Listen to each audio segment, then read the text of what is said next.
October 1st, 1960, the green and white flag of Nigeria rises for the first time over an independent nation. The atmosphere is electric, filled with hope, pride, and boundless optimism. Nigeria, gifted with abundant mineral wealth and the most educated workforce in Africa, was poised to become the continent's first superpower, a democratic beacon in a region desperate for stability. But just 6 years later, in January 1966, the democratic dream would be violently interrupted. In the dark hours before dawn, a group of young, idealistic army officers would forever alter Nigeria's trajectory.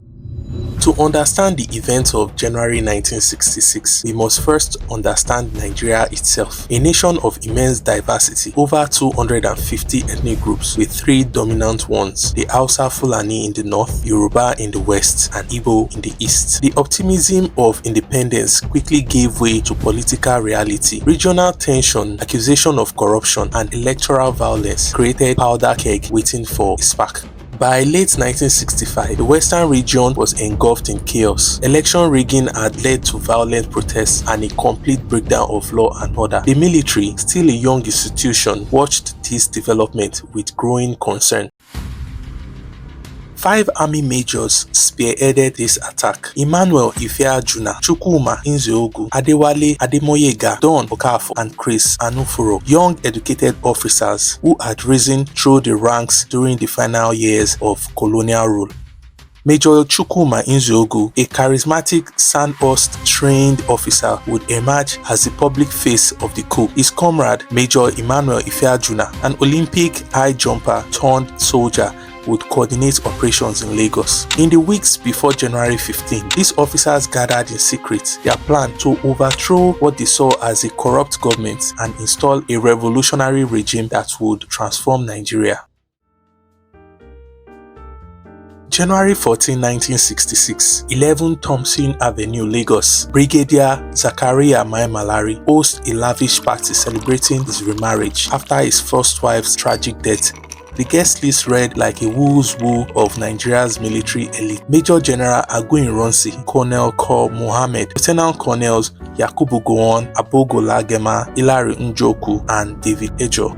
Among them, hiding in plain sight, are several of the conspirators themselves: Major Ifeajuna, Anufuro, and Okafor. Their presence is strategic, designed to avoid suspicion. As the party winds down, few would suspect that this gathering would be the last time many of these men would see each other alive. The plan was audacious: simultaneous attacks in Lagos, Kaduna, Ibadan, and attempts in Enugu and Benin. The coup would begin in the early hours of January 15, 1966. Many junior officers and non-commissioned officers weren't told they were participating in a coup. They believed they were conducting a security operation. Only during and after the attacks would they realize the truth. In Kaduna, the northern capital, Major Nzeogu disguised the coup as Exercise Damisa, a routine training exercise. In the darkness, Nzeogu revealed the true mission to his men. Their primary target, Sir Ahmadu Bello, the Saldana of Sokoto, Premier of the northern region and one of Nigeria's most powerful politicians. Using anti-tank guns, they attacked the Saldana's residence. The building caught fire. In the chaos, the Saldana was found hiding near the car park with his wives. Nzeogu personally shot him dead. The Saldana's wife, Hafsatu, daughter of the Waziri of Sokoto, and his bodyguard were also killed. Other wives were spared. The citizens of Kaduna initially mistook the gunfire for regular training exercise. Only in the morning light, seeing the Saldanas burning home, did the gravity of the situation become clear. In Lagos, the federal capital, Major Ifeajuna led operations targeting the Prime Minister Abubakar Tafawa Balewa. Between 2 and 3 a.m., Ifeajuna's team overpowered the guards at the Prime Minister's residence. They forced his ADCs, Kaftan Tompolomiyo and Maxwell Urukbabo, to lead them to his room. Awakened from sleep, the Prime Minister maintained remarkable dignity. Ifeajuna personally informed him of his arrest and allowed him time to pray before escorting him out. Next door, Finance Minister Chris Festus Okotie Ebo Chukwuko received far harsher treatment. Second Lieutenant Godfrey Ezedigbo arrested him, threw him into the vehicle like a sack, reportedly due to his reputation for corruption. Simultaneously, Major Ademuyiga's team secured key infrastructures, roadblocks, the police headquarters at Lion Building, the telephone exchange, and the Nigeria External Communication Building. At the Ikoyi Hotel, Lieutenant Colonel Abogolagema, a Sandos trained athlete and officer, was staying the night. Ifeajuna and Second Lieutenant Ezedibo lured him out with a fake phone call. When Lagema stepped into the corridor, they ambushed and killed him.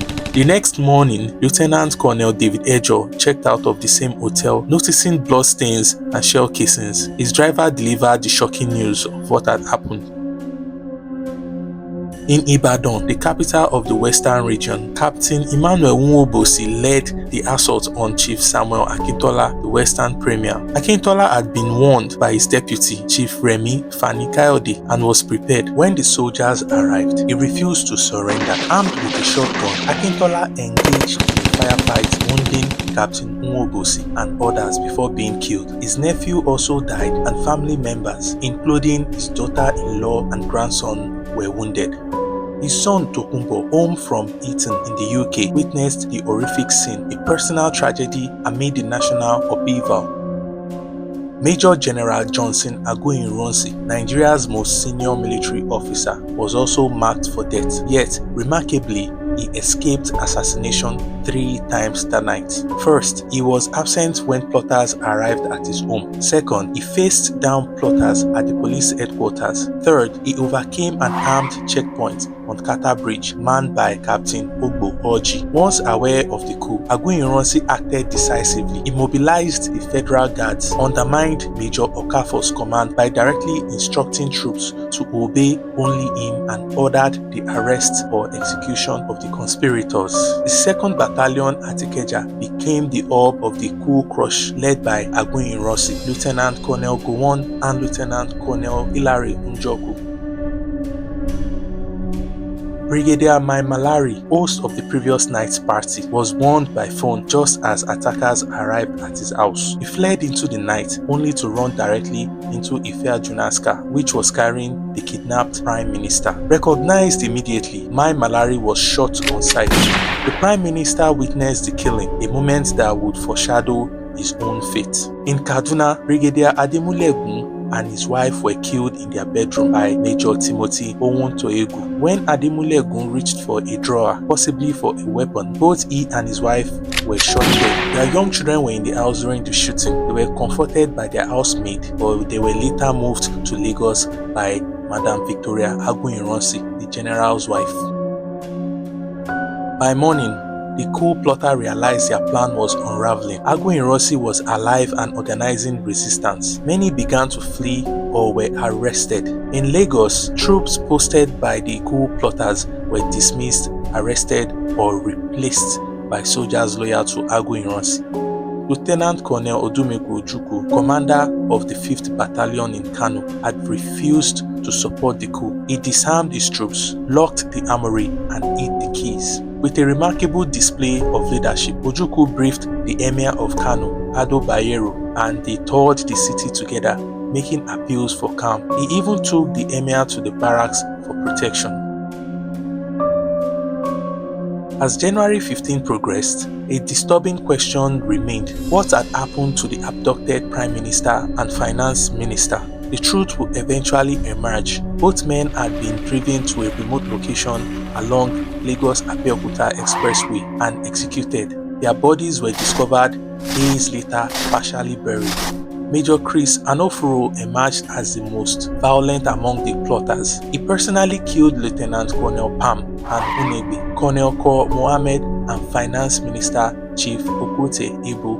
Not all the plotters were willing executioners. Major Humphrey Chukwuka refused to kill Lieutenant Colonel Pam, citing a promise to Pam's wife, Elizabeth, who had just had a baby and recognized Chukwuka as her husband's captor.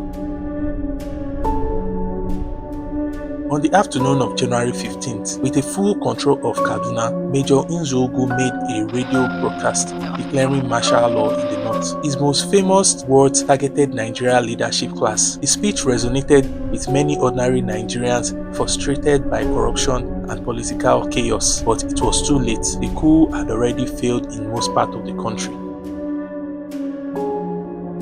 In the coup's aftermath, Major General Aguiyi-Ironsi assumed power as Nigeria's first military head of state.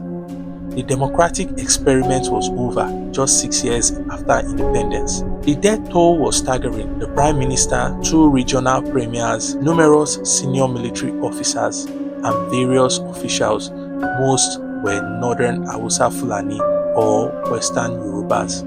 This pattern, with most victims being Northerners and most plotters being Igbo officers, would have devastating consequences. Although the coup plotters claimed they had nationalist motivation, their actions were increasingly viewed through an ethnic lens.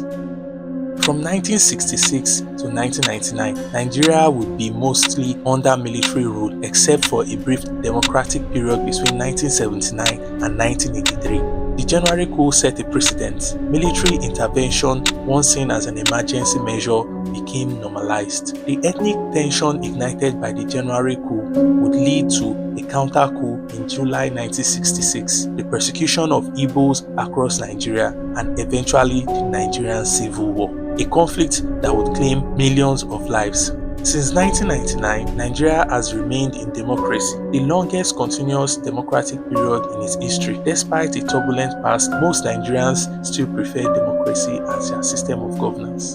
The January 1966 coup remains one of the most pivotal moments in Nigerian history, a revolution that forever changed the trajectory of Africa's most populous nation.